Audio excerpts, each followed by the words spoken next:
Saludos con todos. Muy bien que hayan podido responder la prueba. Estoy muy satisfecha con lo que han hecho. Si hay alguna pregunta sobre ello, es el momento de hacerlo. Marieta, dime. Aurora, tengo dos preguntas que me acuerdo ahora de la evaluación que hubo, ¿no? Y que en el momento, digamos, de realizar la evaluación estaba pensando, ¿no? Una sobre lo que es el porcentaje de varianza acumulativa explicada. Cuando estaba viendo el cuadro que corresponde a eso, bueno, es como dice, una varianza acumulativa, ¿no? Y bueno, en el análisis había 6 factores, entonces yo veía, por ejemplo, el último factor, cuál es el valor del porcentaje, pero no sabía cuál valor es el que se debe reportar o cuál valor es el que se debe tomar en cuenta, ¿no? Y también cuál sería, digamos, un valor aceptable. O sea, ¿cuál valor es lo que debemos tomar en cuenta? Si de cada uno, cómo y cuál es el aceptable. Eso era una duda, por ejemplo. Y el otro era en relación a la última pregunta, que era para ver qué más se puede hacer, algo así, ¿no? Pero a mí me salía todo bien con los 6 factores y decía, pero ¿por qué tengo que hacer algo más, no? No sé, esas fueron las dos dudas. Ok, perfecto. Como te repito, hace un momento dije que la última pregunta es cuestión de criterio, porque en realidad es el investigador el que decide si hasta ahí está bien o si hay que continuar trabajando.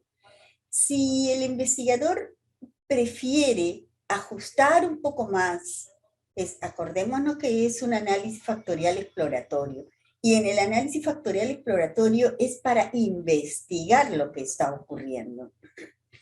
Entonces, si la persona que está trabajando con ello ve de que sería mejor para poder ajustar un poco más o se queda ahí para trabajarlo luego en el confirmatorio, siempre y cuando sus índices de ajuste le sean lo suficientemente satisfactorios, no necesariamente lo correcto, lo puntual.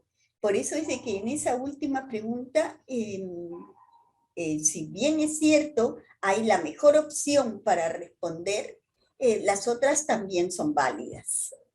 Sin embargo, hay que tomar en cuenta cuáles pueden ser esos criterios, ¿no? Si el estudio está diciendo de que hay N factores que van a salir y a ustedes les ha salido muy reducido o muy amplio ya, no es solamente uno menos o uno más, sino tiene una gran diferencia con el resultado final que se esperaba, entonces hay que hacer algo de todas maneras para acercarse lo máximo posible.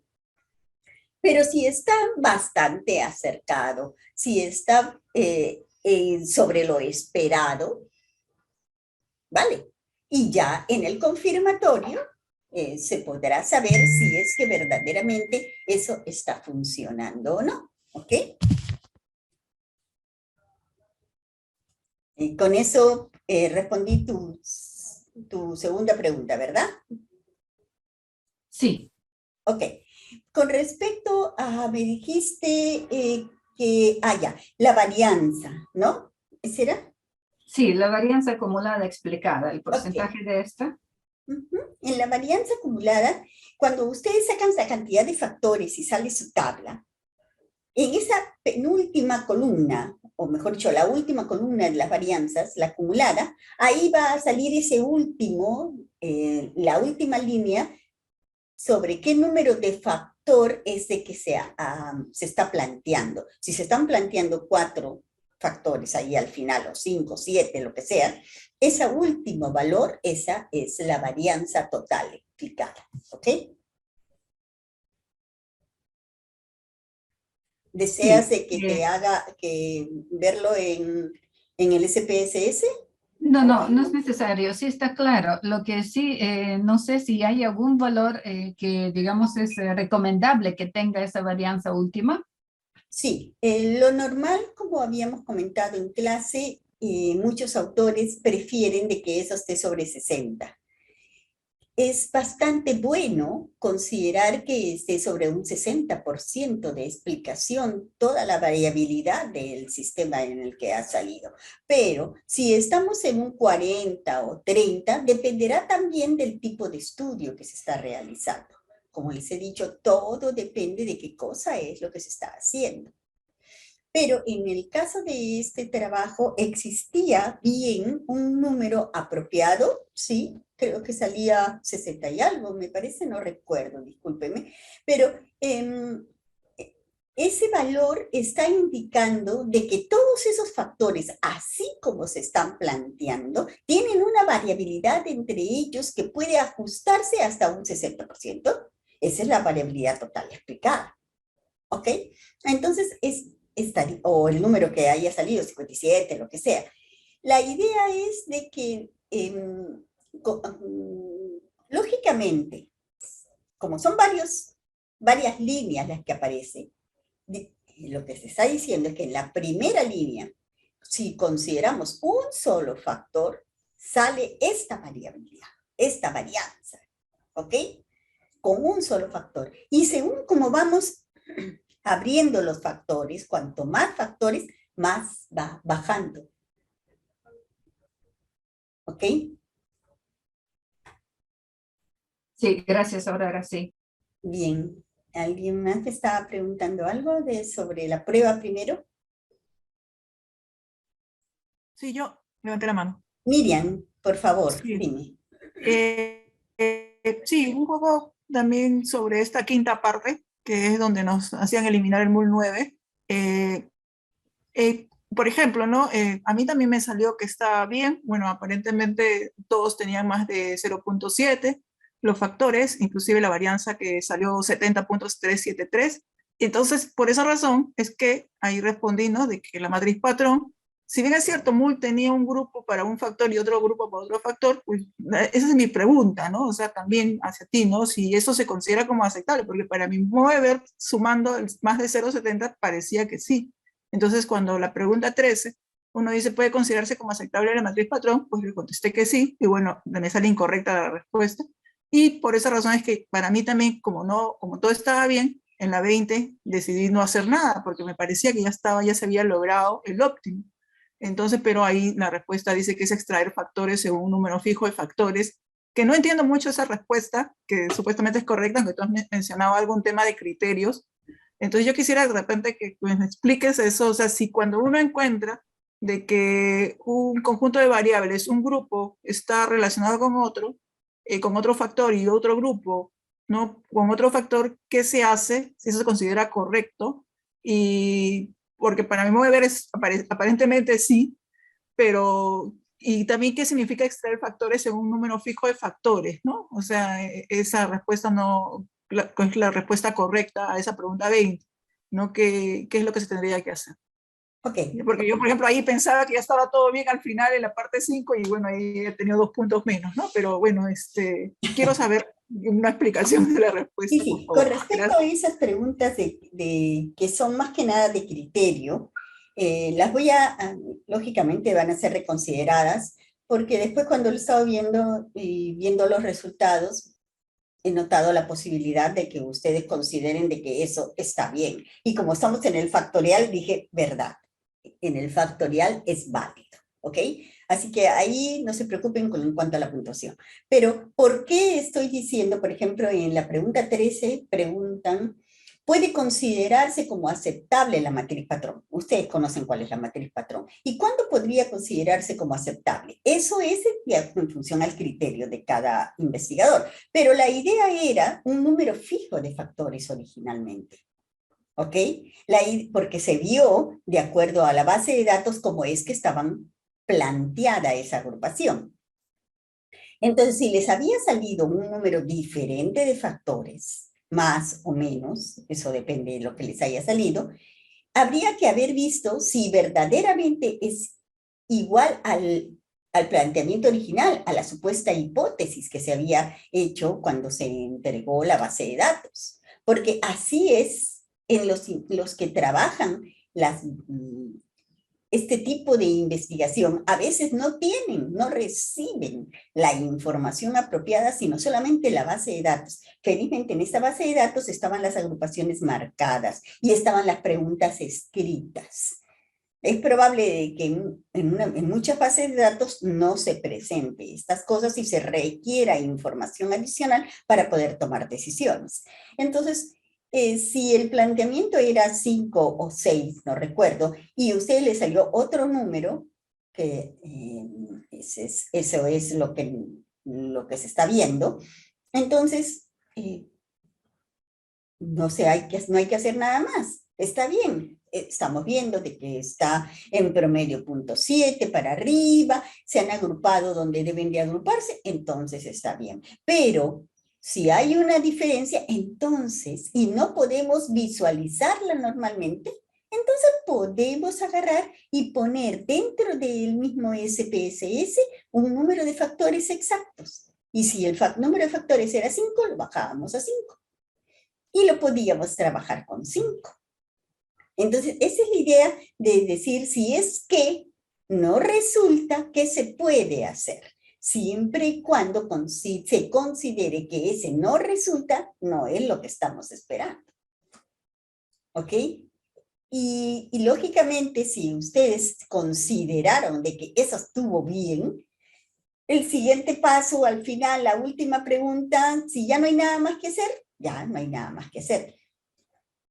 Entonces, por eso digo que eso también es en función de primero este criterio para después considerar el criterio final. Ya quedamos acá, sí, ¿no? ¿Se debería poder hacer algo más? En la última pregunta era, según todo lo analizado y los resultados obtenidos, usted sugeriría realizar, no sé, algo más, ¿verdad? Realizar algún otro proceso. Entonces las respuestas eran retirar una variable en mul, retirar más variables en mul, intentar otros métodos de rotación. O sea, todas estas cosas que salían como respuesta son válidas. Eso es a lo que yo voy, porque dependerá del estudio en que se está haciendo. Extraer factores según el número fijo de factores. Si les ha salido 6 y el número que estaba planteado originalmente podía ser 5, entonces lo pruebo con 5, a ver qué tanto es de que comparten información verdaderamente una variable con otro, o lo puedo dejar ahí. Ahí es donde ahora, más adelante, cuando veamos los siguientes pasos que hay que hacer con todo esto, es cuestión de criterio, es cuestión de pensar, o sea, nosotros no estamos inmersos en el estudio, por tanto no podemos tomar decisiones definitivas. Mis preguntas tal vez fueron enfocadas en una decisión definitiva, que no debería haber sido así, por eso es de que esto sí es válido. Dice, retirar mul 1, bueno, en ese caso creo que nadie ha respondido retirar mul 1, porque mul 1 estaba muy bien, me parece, sería tonto retirarlo. Ahí sí, esa pregunta está bien planteada, esa solución está bien planteada, que no debe de ser, ¿entienden? Y no hacer nada. Sí, también podemos no hacer nada y dejarlo ahí, siempre y cuando aceptemos esa nueva estructura o aceptemos esas variables como están, no hacemos nada. Gente de criterio. ¿Ok? ¿Respondí tu pregunta? Sí, gracias, gracias. No se preocupen porque las preguntas de criterio, más que nada es para que ustedes puedan encontrar el camino correcto. ¿Quién me está levantando la mano? Sí, participa nomás. ¿Quién está levantando la mano? A ver. Sí, José, dime. Día, Aurora, nuevamente. Estuve buscando en el video, yo lo vi en la clase. Ups, se fue tu audio. Pero ya a la hora de repasar, decía sobre las cargas secundarias. Hubo una pregunta, pero me gustaría que profundice sobre eso. Y había una diferencia de 0.20, es un aspecto que me gustaría una explicación adicional. Gracias. Perfecto.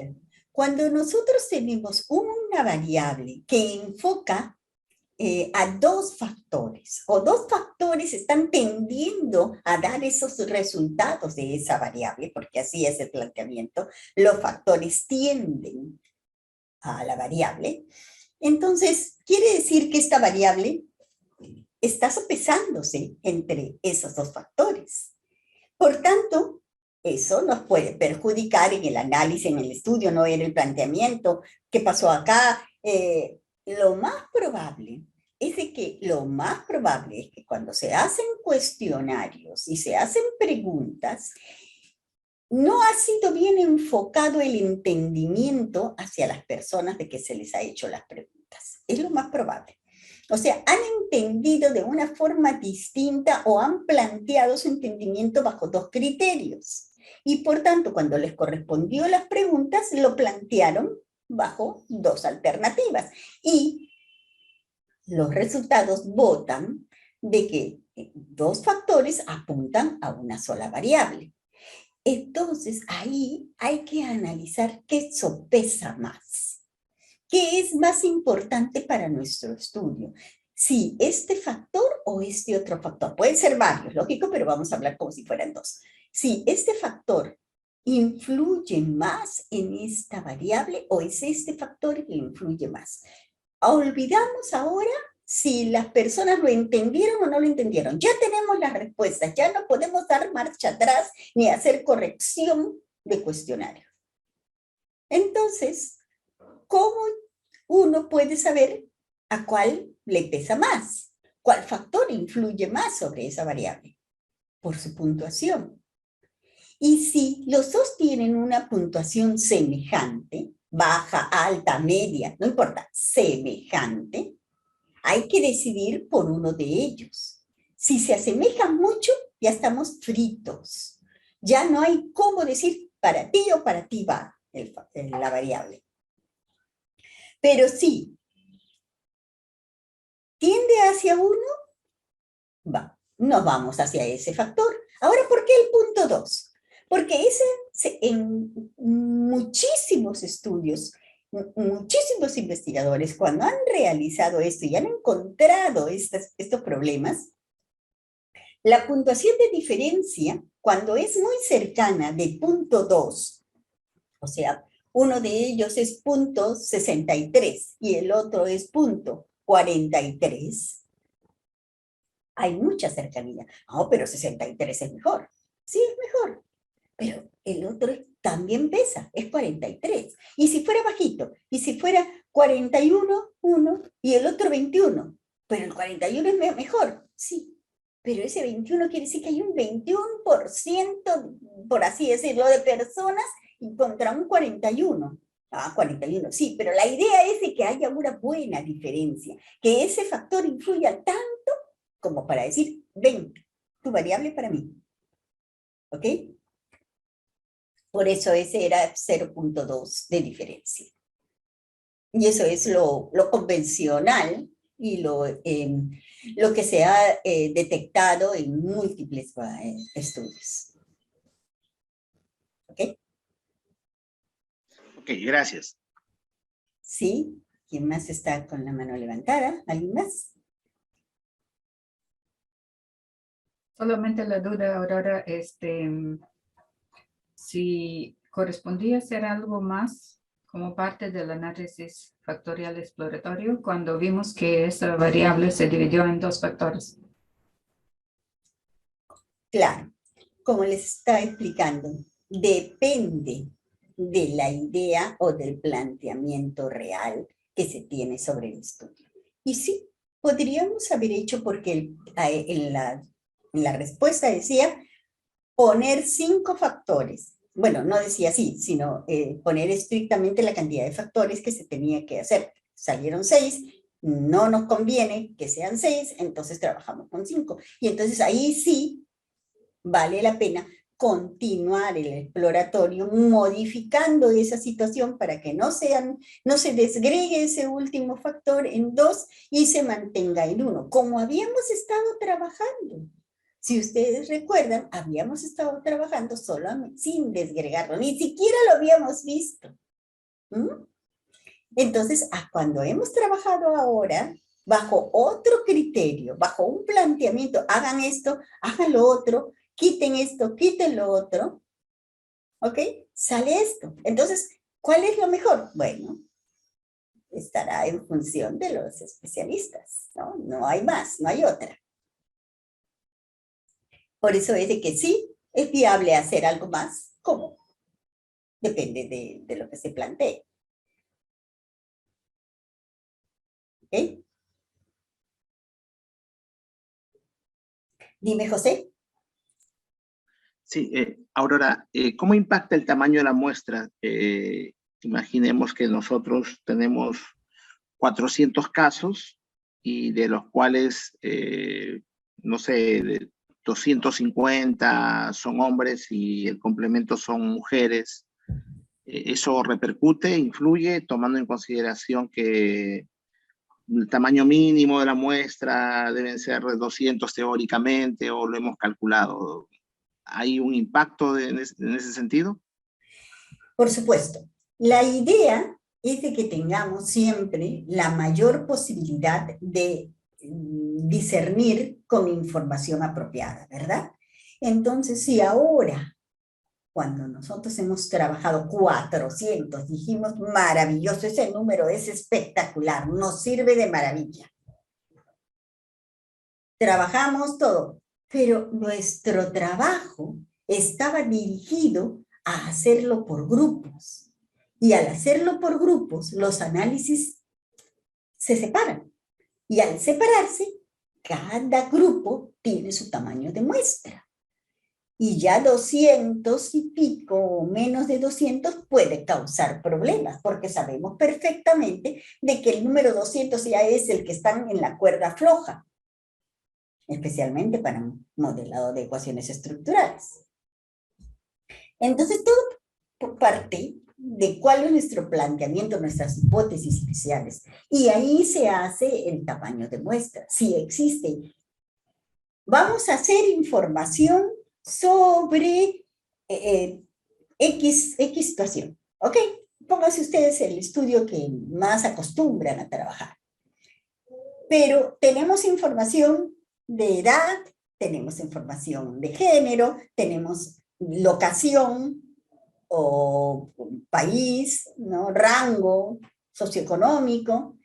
Y entonces decimos, tenemos bastante información, podemos saber qué pasa con los hombres, qué pasa con las mujeres, qué pasa con la gente que tiene mayor nivel cultural, qué pasa con los que tienen mejor situación económica. ¿Qué pasa? ¿Tenemos la muestra necesaria para poder trabajar con ello? Por eso, es decir, desde un principio tenemos que revisar eso, tenemos que saber si es que lo que vamos a hacer nos va a funcionar nuestra muestra, nuestro estudio, hemos hecho. Y más aún, sí tenemos el tamaño muestra. ¡Wow! Hicimos 1200 casos, tenemos, y por tanto podemos recoger información tan precisa, tan exclusiva, refiriéndonos al nivel socioeconómico y además un cruce adicional, hombres y mujeres en nivel socioeconómico. Vamos a suponer de que esa forma de separar nuestra data nos proporciona información lo suficientemente rica en cuestión de tamaño de muestra. Pero ahí no termina. Lo que tenemos que ver es si existe invarianza. Primero, la invarianza configural. Eso quiere decir de que si lo estamos trabajando por nivel socioeconómico, si cada uno de los niveles socioeconómicos A, B, C, D tienen el mismo concepto de las preguntas uno de otros. Nivel socioeconómico, nivel cultural, la gente con mayor grado académico, con los que no tienen nivel académico, o no opinan. Una cosa es opinión, sino si se entendió las preguntas bajo el mismo criterio. O sea, ya no solamente es el tamaño de muestra, como lo estás planteando, sino también tenemos de que, según el tamaño de muestra, tiene que validarse esto. ¿Ok?